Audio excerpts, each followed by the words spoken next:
Hello, hello, hello. Good afternoon. Hope you guys are having a good day two of Collision. How's the energy in the room? How are you feeling? Can we get a bit of energy? Excellent, excellent.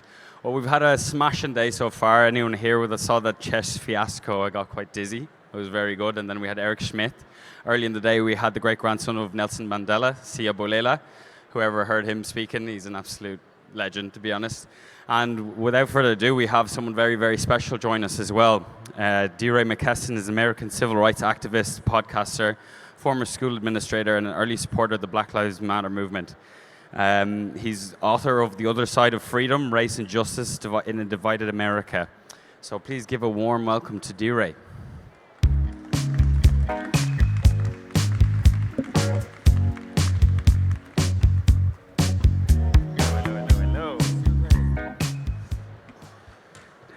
DeRay, welcome, welcome. It's good to be here. Have you been to Canada before? I've been to Vancouver, but not Toronto. Okay, cool. It's hot today. I'm wearing a vest, and it is very hot.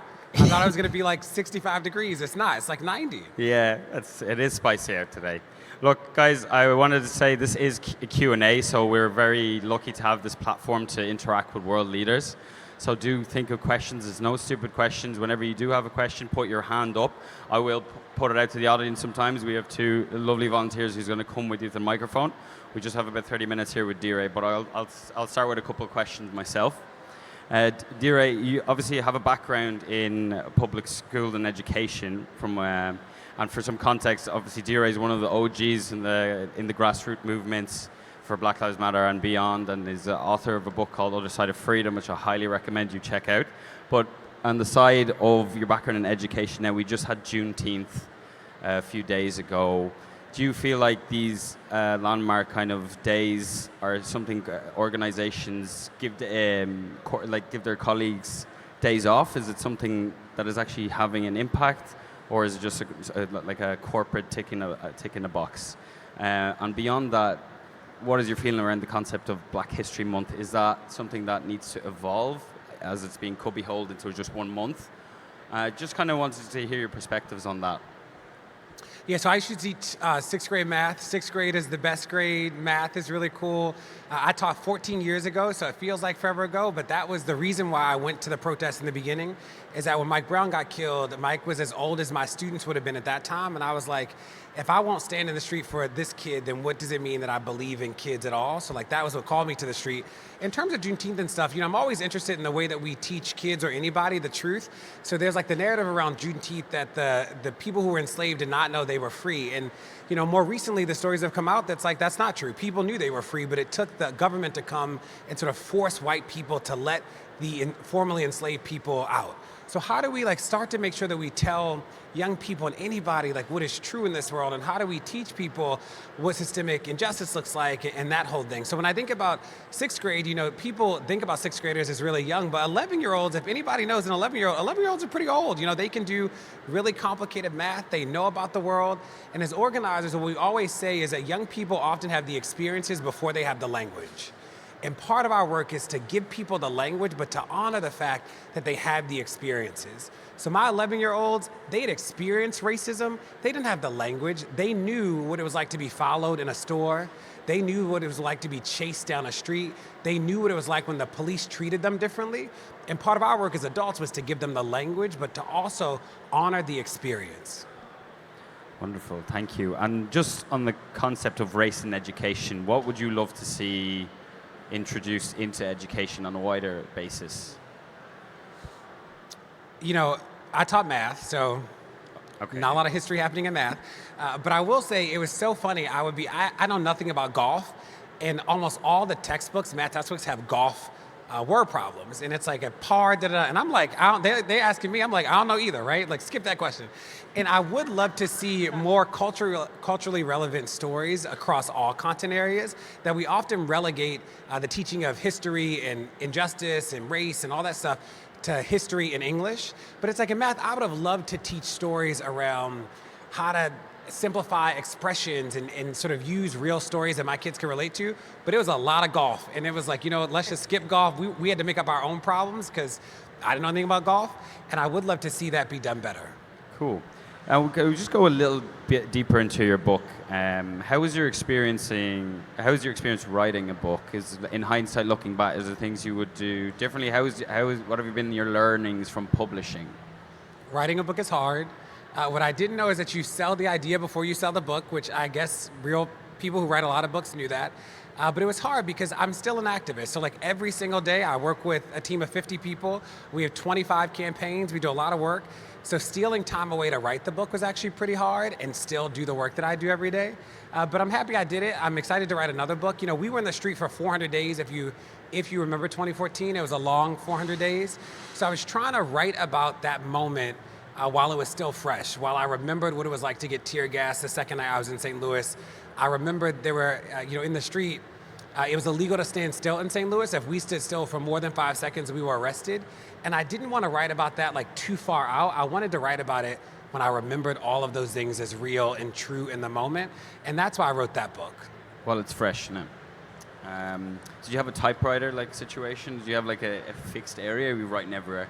No, it was like I would write and print and then edit and write and print and edit and that's how it was. It was well, the biggest thing that I didn't know is that book editors, or mine at least at Viking, they only edit the entire text. So I couldn't send in chapters for feedback. It was like I had to turn in the entire book, and then she sent back like 1,000 notes, and you're like, who that's a lot of revisions. So when I do another book, I will do that differently for sure. Cool. And DeRay has a podcast. He's involved in a podcast called Podcast Save the People. Can you tell us a little more about it for the audience? Yeah, so with the podcast, we were trying to figure out, one of the things that I think that movement space sort of didn't get right is that most of the asks that we make of people is like, donate your money, donate your time. But really, I need people to be critical thinkers as much as I need them to donate or like press a button or call somebody. And with the podcast, we wanted to figure out how could we get news that people don't know to more people so they can just like think about the world better. That in and of itself is like the big goal. So what we do is that we cover 4 pieces of news that like you haven't heard about in the last week, but that is important in race and justice. And then we do interviews. So like, did you know that Family Dollar, like dollar stores have displaced more mom and pop shops than Walmart, right? Interesting. A lot of people don't know that. So it's like we talk about all these things that do deal with race or justice or poverty, or like, recently I had on somebody to talk about, there's a really great book called Black Women, Black Love. And what she sort of highlights is this idea that Black relationship has been a target of the government for a long time, like just disrupting Black relationship. And one of the things that she told me she writes this in a book, but she talks about after the end of slavery, the government forced Black people to get married. And I was like, why? Like that seems progressive and interesting. And she was like, no, it was really damning because what the government did is that enforcing Black people to get married who historically were just property, it was the way that the government absolved its responsibility to take care of women and children because now men were heads of household and the men now had a legal responsibility to provide for the family. And like, it's those sort of stories that like, we just don't hear about enough. So when we as organizers say everything comes back to race, we are never being dramatic. We think that we're not saying that enough, that we think most of the things in the US are rooted in some sort of racism or sexism or misogyny. And we wanted the podcast to be a place where we could help people make those connections and see those things. Thank you for that, DeRay. And just on that, who's been your favorite guest so far, and who's your dream guest? Favorite guests. They've been, we've had like 200 plus episodes, so it's a lot of people at this point. Yeah. We interviewed Snowden. Snowden, who is in Russia, as you know, he was probably the 3rd guest that we interviewed. And it was sort of like a crazy thing because in America, the Espionage Act says that if you transmit state secrets, you can be held as liable as the person who had the secret itself. So when we interviewed him, our lawyers like freaked out. They were like, we don't know if we can air this. On the podcast, he says that there's like a station off the coast of somewhere that the government is recording everybody's phone calls. And our lawyers like, it was this whole thing. So I'll never forget that interview. That was sort of a wild interview. That was fun. But I've interviewed a ton of people that I'm really proud of. I think the coolest are like the authors who write a book that you're just like, okay, like they'll send the book in and then I read it and I'm like, this is incredible. And there are a lot of those. So Black Women, Black Love was probably one of the ones where like it was a cold pitch, didn't know her, hadn't heard of the book, read the book, and I was like, this is actually pretty incredible. And now I try to get her to do as many things as I can.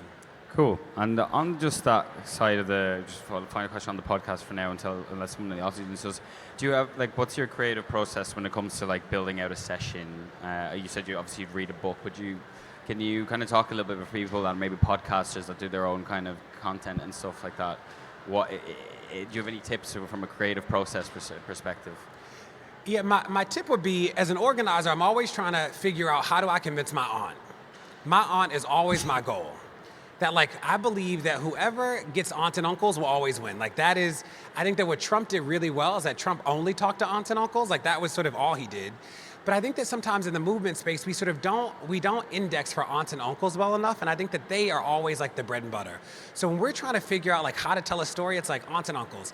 So I spend most of my time dealing with the police. You know, the police kill on average 3 people a day. A third of all the people in the United States killed by strangers, killed by a police officer. The police actually kill more people in the suburbs than almost all other communities combined. It's not cities. Cities get the most press, but when you look at the data, it's like suburbs are here, it's rural communities, and then cities. Cities are the only place that it's getting better. Rural communities and suburbs, it's getting worse over time. So that's where I spend most of my time. And the issue of police is sort of a hot topic issue for people. People feel really strongly, So when I'm trying to convince people about the police in the storytelling piece, I'm always trying to figure out, again, like my aunt. So in some rooms, I don't even say police, I'll swap out police with person with the gun. And I'm like, do you need a person with the gun to tell you that your taillight's out? Do you need a person with a gun to say that you parked in the wrong spot? Do you need a person with a gun to get the cat out of a tree? And it's like, you actually just don't need a person with a gun to tell you to do any of those things, right? So how do we help people like reframe how they think about things that they deal with often? Another thing, and I'll ask you all to do this, you don't have to tell me, but think of the place where you feel the most safe. If you had to like say, here's the place where I feel the most safe, get that in your head and shake your head when you have it in your head. The place where you feel the most safe. Okay, cool. Are the police there? No, right? So when people ask me, what is a world without the police? I'm like, you already know. You know, like the safest place you could think of was not a room full of police officers. So whatever was in the room that you thought of, we want to scale that times 1,000. We want every community to have whatever was in that room that you saw as like the most safe for you. So when I think about storytelling in the podcast, we're always trying to figure out how to give people tools to sort of reimagine the world in front of them, to think about the world in front of them a little bit differently, to help us get closer to what we think about as justice. Thank you, DeRay. Now, some questions from the audience. If anyone's got some ideas, any questions, get involved. Yeah, thank you very much. Hey, thank you so much for your time. I was just wondering, like, especially in the US, I feel like there can be a lot of division between people who have similar goals. So like some people are calling for voting and some people are calling for more extreme things like police abolition, prison abolition. And I think that can produce like divisions almost within people that might agree in like the long run. So I was just curious about your thoughts, your strategies. Like, do you go about these conversations like trying to find common ground? Do you find that like this divided thought process is helpful to produce new ideas? And like, how does that affect the movement? Yeah, so good push, good questions. I'd say a couple of things. One is that I try not to fight my friends, right? So like, I believe that our ideas can be in conflict without us being in conflict. And when we go to battle, we try to battle about the ideas. Like, I believe that. Even when people drive me nuts and people don't treat us that way, sometimes I'm like, you know what? I get it. The second thing is, and you said things like extreme, like police abolition, is that so much of our work is to make the things that we believe people deserve, to make those not seem extreme at all, right? Like, part of our work is to like take the bite out of it. So this idea that everybody should have breakfast, lunch, and dinner, we think is basic. And we talk about it as a basic thing. The idea that everybody should be able to go to the doctors is sort of a basic thing. So when we see some of the infighting, sometimes it's about like the degrees, like sort of, you know, how easy should the thing be or how accessible should it be? But I found that some of the thing that is the common ground is to say, like, we actually all believe in the same world in the end.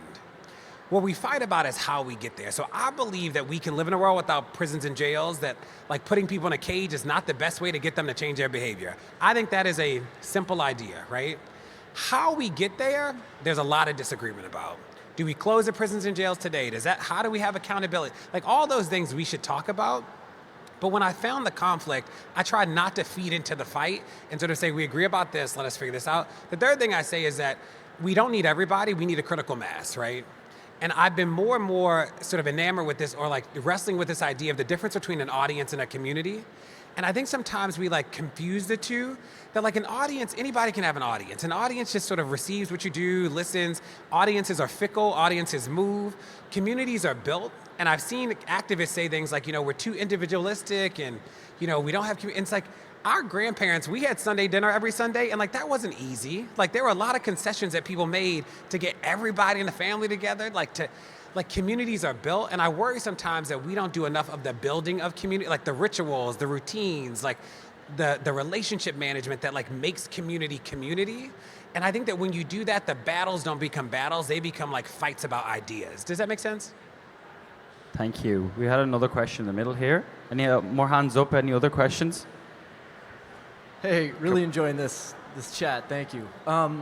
So to get like and address some of those goals that I think we all believe in, it feels so hard just to like agree on definitions for terms, whether that's critical race theory or whether, it's not my uncle or my aunt in your case, it's my next door Jerry, who's the town constable in our suburbs. And it's like police reform, that sounds like anti-police. That's like the definition he's agreed on.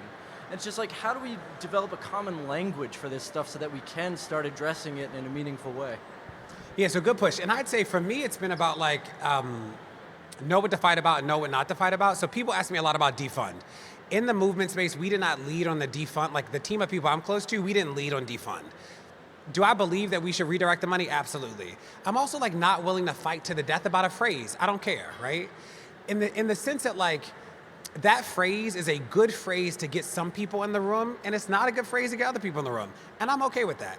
Part of the work of activism is to not to be so self-righteous, to believe that the only way to enter is the way I enter, right?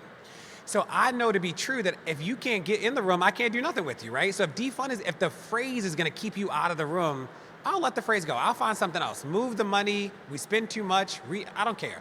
But I need you in the room so that we can do some work. So that's like the first thing.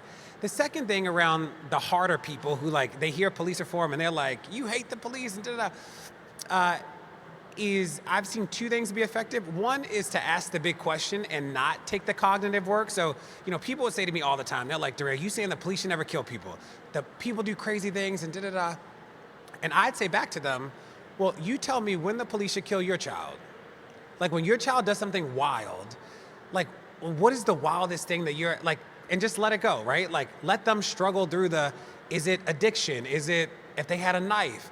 And for everybody I ask that, they can always rationalize some scenario where their child is de-escalated, right? And if you can do that for your child, I believe that's true for all children, right? And the second thing is to, like people would ask us about Mike Brown, they'd be like, Mike Brown didn't have his hands up. And I would say, he should be alive. Like, do you think he should be alive or not? And like, just let the question go. I think that so often people that we're sort of moving on, they say something wild and then you give a speech, they say something crazy, you give a better speech, they say something crazier, you give the speech of a lifetime, you're exhausted and they're unmoved, right? Some of it is like being quiet enough to give them the question and say like, do you think that made sense?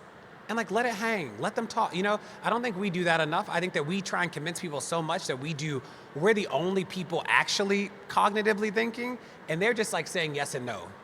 And that would be what I'd offer. Thank you for that, DeRay. We had a question at the back here as well. Okay, thank you. So I guess this is a more general question. One of the hardest parts about just reaching out to those that aren't necessarily actively looking to talk about race or learn more about race, what are some techniques that you would say to reach out to these people that necessarily aren't really actively just trying to educate themselves on racial matters within the U.S. and just things that having those discussions with them? Yeah, so I think very few people are actively looking. So I think the majority of people are not actively looking, right?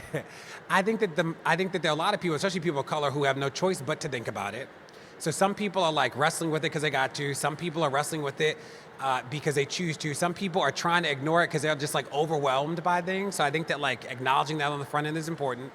The second thing I'd say is that, people come to me all the time being like, what books do you recommend? And I'm like, all the activists I know are too busy to read books, right?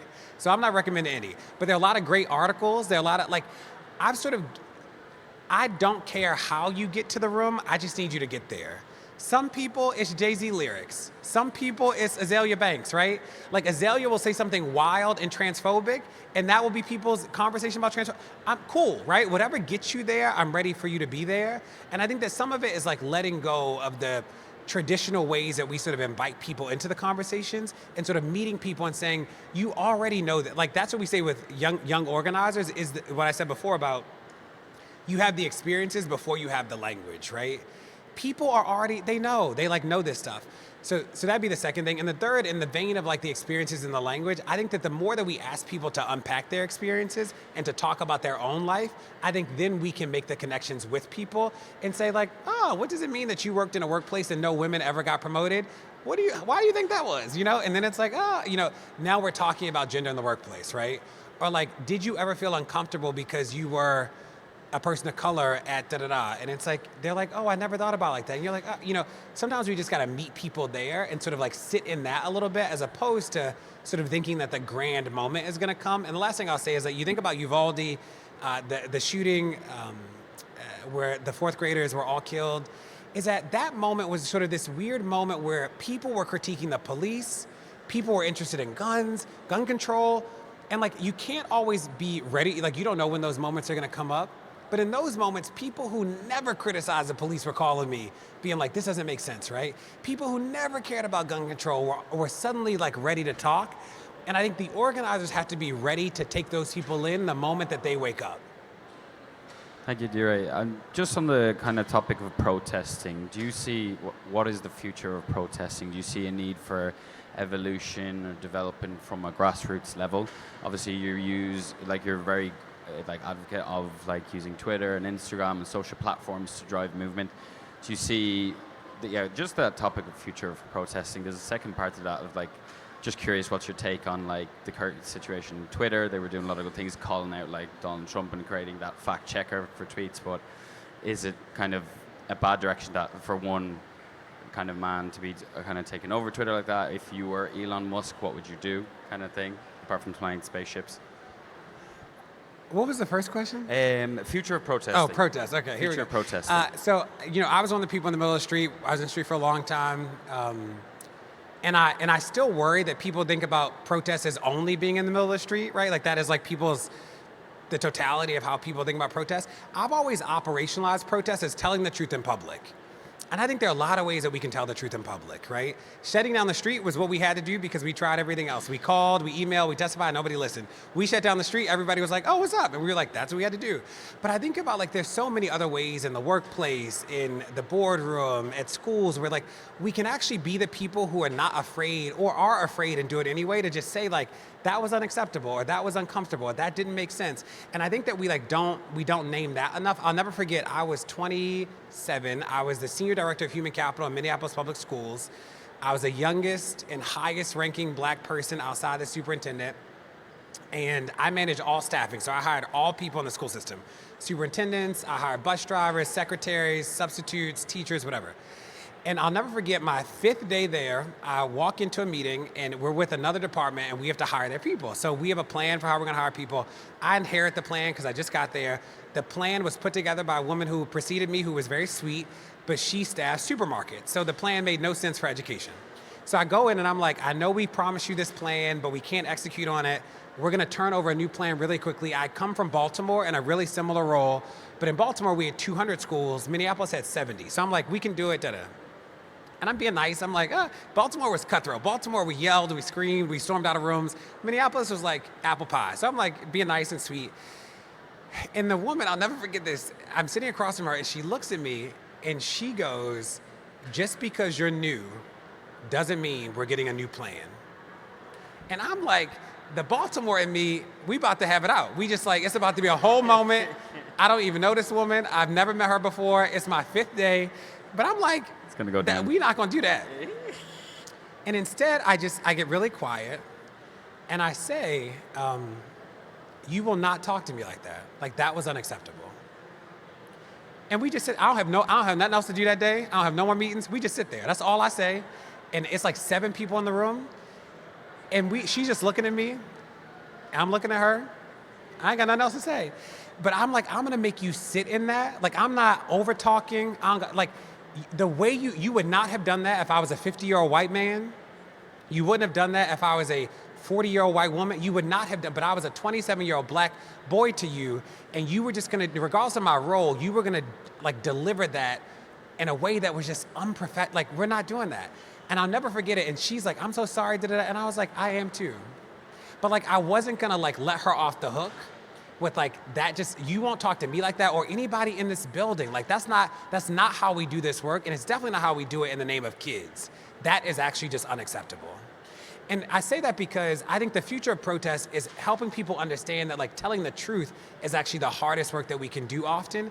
And that sometimes it's shutting down the building, but sometimes it's just saying to people, no, like we can't do that. Do you know what I mean? And we can do creative things. Like, we're hopefully soon in a big city in America, we're gonna do decals on the street. We bought billboards. We're gonna do a thing called Get the Scoop, where we're gonna give away free ice cream if people get our pamphlets about a certain issue. You know, like what's the tea will be in the morning when people go to work. We got tea and coffee if you like learn about an issue.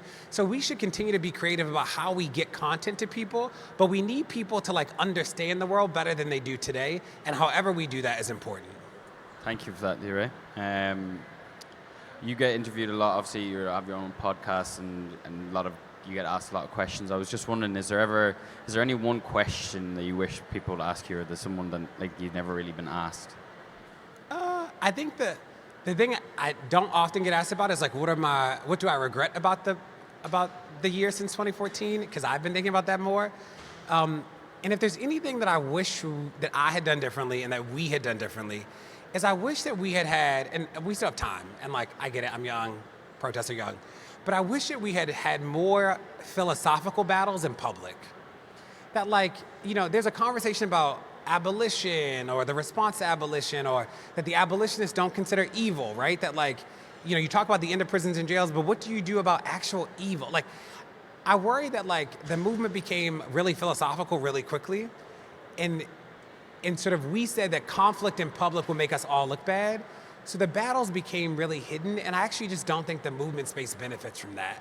I worry about that a lot. I think there were things that we have real fundamental disagreements about, and I wish that those things were a little more public, and not some of us don't love each other, so like the personality things aside, like the philosophical things, I wish that we had just grappled with in public a little bit more.